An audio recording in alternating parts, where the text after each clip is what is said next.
नमस्ते बच्चों, welcome your Hindi class. तो स्वागत है आज आपका क्लास में। आज हम पढ़ेंगे संधि। ठीक है, संधि की परिभाषा और उसके प्रकार, है ना। सबसे पहले मैं आपके साथ एक गुड न्यूज शेयर करना चाहती हूँ। रिसेंट मैंने अभी यूट्यूब चैनल पर 100 सब्सक्राइबर्स कंप्लीट किए हैं। So thank you so much for your support. अगर आप सब नहीं होते तो ये पॉसिबल नहीं होता। आगे भी मेरे चैनल को ऐसे ही आप सपोर्ट करते रहिए और लाइक शेयर सब्सक्राइब जरूर करते रहिएगा। तो चलते हैं, शुरू करते हैं हम संधि। संधि, सबसे पहले संधि किसे कहते हैं? संधि किसे कहते हैं बच्चों? संधि होती है दो शब्दों को जोड़ना, है ना। शब्दों को जोड़ना, उसे हम क्या कहते हैं? संधि कैसे कहते हैं। जैसे मैं आपको अगर साधारण भाषा में समझाऊं, देखिए जैसे ये क्या है, महा और उत्सव, है ना। ध्यान से देखना, है ना। अब अगर हम इसको, ये दो अलग अलग शब्द है ना, एक उत्सव और महा। अब इसको हम जोड़कर कैसे लिखेंगे? देखिए, महोत्सव, है ना। इस तरह से, ऐसे जब हम दो शब्द लिखते हैं, जब उनको जोड़कर हम लिखते हैं, उसे हम संधि कहते हैं। चलिए सबसे पहले मैं इसकी आपको परिभाषा मैंने आपको बताई दी है कि संधि हम किसे कहते हैं? दो शब्दों को जोड़ना। अब सबसे पहले देखिए, अगर आपके पास बुक है हिंदी ग्रामर तो आप वो भी निकाल लीजिए। देखिए सबसे पहले जैसे दो शब्द मैंने आपको बताया, महा प्लस उत्सव, महोत्सव। ऐसे ही देखिए, जैसे महा में आ को मिलाकर, जैसे मैं आपको एक बार और बता देती हूँ, महा और उत्सव, अब मिलकर क्या बन गया? ये महोत्सव, है ना। अब देखिए, अब इसमें कौन कौन सा साउंड आ रहा है? देखिए ध्यान से देखना, महा उत्सव महोत्सव। तो देखिए इसमें महा का आ उत्सव, है ना। जैसे महा में आ, यहां पर आ साउंड आ रहा है ना, आ। और उत्सव में ऊ साउंड आ रहा है ना। जैसे पहले अक्षर का लास्ट साउंड, है ना। जैसे पहले अक्षर का लास्ट साउंड और सेकंड का पहला साउंड। देखिए महा उ, इसमें कौन सा? उत्सव, तो महो, तो ओ, आ प्लस उ मिलकर क्या बना? ओ। तो अब हम इसको कैसे लिख देंगे? महोत्सव, है ना। देखिए थोड़ा सा कंफ्यूजन है, थोड़ा सा रहेगा, लेकिन मैं आपको क्लियर करने की पूरी कोशिश करूंगी। देखिए और देखिए, जैसे ओ बन गया, मैंने आपको बताया आ प्लस उ, जैसे पहले वर्ण का आखिरी साउंड। समझ में आ रहा है? आप इस चीज को ध्यान से देखिए, अगर आप इसको समझ लेंगे ना तो ये अच्छे से समझ में आएगा। महा आ, पहले अक्षर का लास्ट साउंड, है ना, और दूसरे शब्द का फर्स्ट साउंड उ, तो आ प्लस उ मिलकर क्या बनेगा? ओ। तो हम यहाँ पर किसकी मात्रा लगा देंगे? ओ की मात्रा, महोत्सव। देखिए मैं और एग्जांपल्स आपको बताती हूँ। सबसे पहले संधि के कितने भेद होते हैं? संधि के भेद होते हैं 3। कितने भेद होते हैं? संधि के 3 भेद होते हैं। कौन कौन से? स्वर संधि, विसर्ग संधि और व्यंजन संधि। स्वर संधि, नंबर 2 विसर्ग संधि,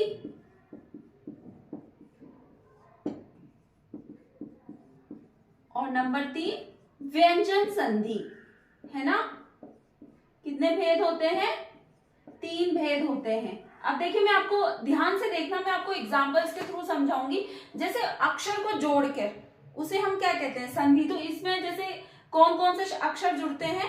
पहले का लास्ट साउंड, है ना, और सेकंड शब्द का फर्स्ट साउंड, है ना, दोनों को जोड़कर, है ना। अब कोई भी ऐसा नहीं है महोत्सव में, किसी भी शब्द में देखिए, जैसे सबसे पहले मैंने आपको बताया इसके 3 भेद होते हैं, स्वर संधि, विसर्ग संधि, व्यंजन संधि। अब स्वर संधि सबसे पहले हम पढ़ेंगे।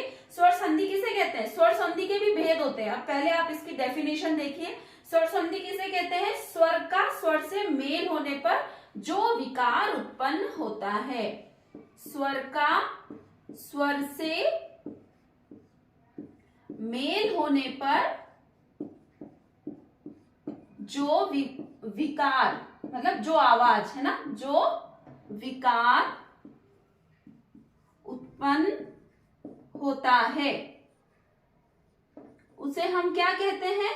स्वर संधि कहते हैं। जैसा कि आपको पता है स्वर कितने होते हैं? 11 स्वर होते हैं। जैसे आ, है ना, ई, ऐसे करके कितने स्वर होते हैं? 11 स्वर होते हैं। अब स्वर का स्वर से मेल, मतलब जब ये स्वर किसमें, इन दोनों आपस में जब जुड़ जाते हैं और उसके आवाज से, जैसे ये क्या है, देखिए ध्यान से देखना, यहां पर देखिए आ क्या है, स्वर है, और ऊ क्या है, ये भी स्वर है। अब दोनों मिलके जो विकार उत्पन्न हुआ है, जो आवाज उत्पन्न हुई है ना, उसे हम क्या कहते हैं, स्वर संधि, है ना। अब देखिए, जैसे एक बार और क्लियर कर देती हूँ मैं आपको डेफिनेशन, स्वर का स्वर से मेल होने पर जो विकार उत्पन्न होता है उसे हम स्वर संधि कहते हैं। अब स्वर संधि कितने प्रकार की होती है, स्वर संधि होती है 5 प्रकार की। स्वर संधि कितने प्रकार की होती है बच्चा, 5 प्रकार की होती है। हम आराम से एक एक संधि पढ़ेंगे, ठीक है, ऐसा नहीं मैं एक ही क्लास में सब खत्म कर दूंगी, आप आराम से समझना। जहां पे कंफ्यूजन हो बच्चों, आप वीडियो को बार बार देखिए, मुझे कमेंट में भी पूछिए, है ना। अब जैसा कि मैंने आपको बताया, पहले तो संधि के 3 भेद बताए, है ना, हमने स्वर संधि की डेफिनेशन पढ़ी। अब स्वर संधि कितने प्रकार की होती है, ये भी 5 प्रकार की होती है। वो कौन कौन सी होती है, देखिए मैं आपको बताती हूँ। स्वर संधि में 5 प्रकार होते हैं, दीर्घ संधि, गुण संधि, वृद्धि संधि, यण संधि और अयादि संधि, है ना। मैं बोर्ड पर लिखती हूँ, देखिए इसके 5 भेद मैंने आपको बताए हैं। कौन कौन से होते हैं बच्चों, स्वर संधि 5 प्रकार की होती है। कौन कौन से भेद होते हैं इसके, स्वर संधि के भेद होते हैं, नंबर 1 दीर्घ संधि, है ना, दीर्घ संधि, आज की क्लास में हम दीर्घ संधि को पढ़ेंगे, है ना। नंबर 2 है विसर्ग संधि, गुण संधि। नंबर 3 वृद्धि संधि, यण संधि और अयादि संधि। नंबर 3 वृद्धि संधि। नंबर 4 यण संधि और नंबर 5 अयादि संधि, है ना। कितने भेद होते हैं स्वर संधि के, 5 भेद होते हैं।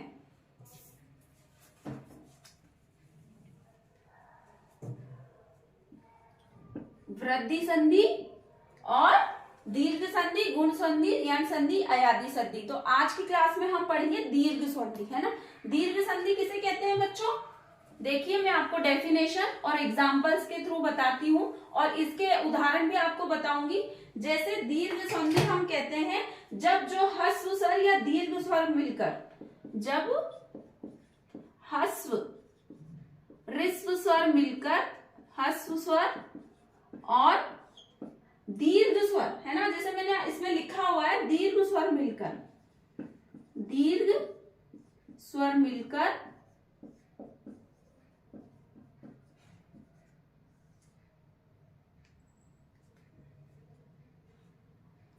दीर्घ स्वर मिलकर जब दीर्घ स्वर बनाते हैं उसे हम क्या कहते हैं, उसे हम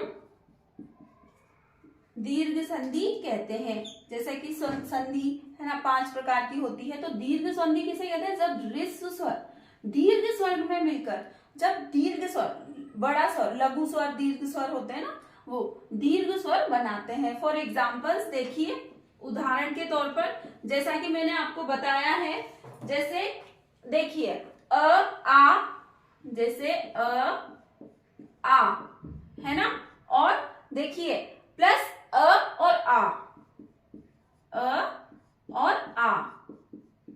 है ना, जैसे आ और आ, और तो मिलकर क्या बन गया, आ। तो आ क्या है, दीर्घ स्वर है ना। आ क्या है बच्चा, दीर्घ स्वर है। अब देखिए आ, है ना, और आ, देखिए जैसा कि इसमें दूसरा अक्षर, दूसरा स्वर और इसका पहला, तो ये दोनों मिलकर क्या बन गए, आ प्लस क्या बन गया, आ।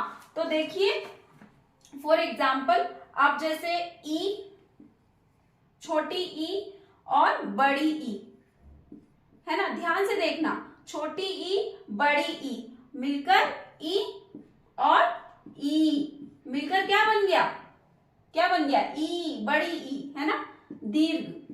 तो ये भी दीर्घ स्वर है। देखिए अ और आ, जैसे लास्ट साउंड और फर्स्ट साउंड, है ना, मिलकर क्या बन गया? आ क्या है? दीर्घ स्वर है। और ई और छोटी ई और बड़ी ई मिलकर क्या बना? बड़ी ई। तो ये भी क्या है? एक दीर्घ स्वर है ना। और देखिए छोटा ऊ और बड़ा ऊ प्लस इसमें छोटा ऊ और बड़ा ऊ मिलकर क्या बन गया? ऊ। ये भी क्या है? दीर्घ स्वर है। दीर्घ स्वर क्या होता है? जैसे जिसमें जो लंबी आवाज आती है ना, दीर्घ मतलब बड़ा, लघु मतलब छोटा। तो ऊ, देखिए ऊ और ऊ मिलकर क्या बन गया? ऊ। समझ आ रहा है ना? ठीक है ना, इस तरह से। अब देखिए मैं इसके आपको एग्जांपल्स बता देती हूँ। मैंने बहुत अच्छे से एक्सप्लेन करके एक कॉपी में लिखा हुआ है ताकि आपको अच्छे से समझ आए और आपको कहीं भी कंफ्यूजन ना हो। अब जैसे दीर्घ संधि, दीर्घ संधि में क्या होता है? आपने नोट किया ही होगा ना, दीर्घ संधि में क्या होता है?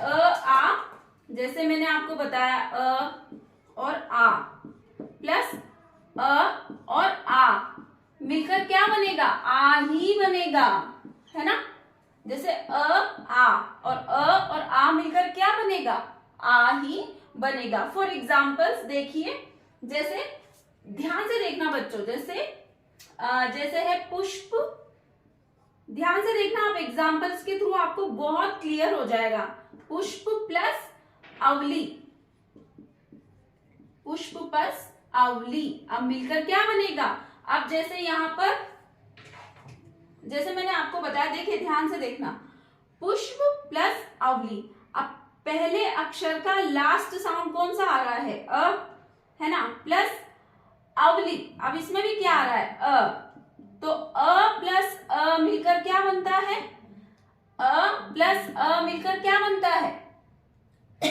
आ बनता है। ध्यान से देखना, आ। तो यहां पर क्या हो जाएगा? पुष्पावली, है ना। अब मिलकर क्या बन जाएगा? ये पुष्पावली। अब जैसे हम यहाँ पे आ की मात्रा लगा देंगे तो क्या बन गया? पुष्पावली। जैसे पहले अक्षर का आखिरी और सेकंड शब्द का पहला साउंड, ये ध्यान रखना, बस ये इजी सी ट्रिक है। पहले अक्षर का आखिरी और आखिरी अक्षर का सेकंड शब्द का पहला साउंड मिलकर, ठीक है। जैसे इसमें पुष्प, अ साउंड आ रहा है ना, तो अवली प्लस तो मिलकर करेक्ट क्या बनेगा? पुष्पावली, है ना। जैसे हिमालय, देखिए हिमालय का भी देखिए, हिम प्लस आले, हिम प्लस आले। अब और आ मिलकर क्या बनेगा? अब जैसे हिम, अ साउंड आ रहा है और इसमें आ रहा है ना, आले, है ना। तो इसमें क्या बनेगा? अब मिलकर क्या बन जाएगा? ये हिमालय। जैसा देखिए मैंने लिखा हुआ है इसमें भी, अ प्लस आ मिलकर क्या बनेगा? आ ही बनेगा। तो ये क्या बन गया? हिमालय। म में किसकी मात्रा लगा देंगे हम यहाँ पर? आ की मात्रा। तो ये आ है ना, ये इसमें लग जाएगा, तो ल एज इट इज आ जाएगा हिमालय। आया ना अच्छे से? इसको आप बार बार प्रैक्टिस करेंगे ना, जितने शब्दों की आप घर पे प्रैक्टिस करेंगे उतना इजी होगा और ये बड़ी क्लास में भी आपके बहुत काम आएगी। जैसे कंपटीशन वगैरह जब हम देते हैं ना, तो उसमें ये बहुत पूछे जाते हैं ये क्वेश्चंस, तो आप ध्यान से देखना, है ना बच्चों। तो आज मैंने सिर्फ आपको दीर्घ संधि एक्सप्लेन करी है। अब हम नेक्स्ट संधि नेक्स्ट क्लास में पढ़ेंगे, ठीक है बच्चों। तब तक के लिए टाटा बाय बाय। और प्लीज इसकी प्रैक्टिस करना, क्योंकि थोड़ा सा इसमें कंफ्यूजन है, लेकिन आप इसको थोड़ा सा ध्यान से दिमाग लगा के समझेंगे तो आपको आराम से ये समझ में आएगा। और मैंने बहुत इजीली आपको एक्सप्लेन भी किया है, तो इसको ध्यान से पढ़ना, घर पे प्रैक्टिस करना। कोई भी प्रॉब्लम हो तो मुझे कमेंट बॉक्स में पूछना, ठीक है। और मेरे चैनल को सब्सक्राइब करना। तब तक के लिए मिलते हैं नेक्स्ट क्लास में। तब तक के लिए टाटा बाय बाय चिल्ड्रन।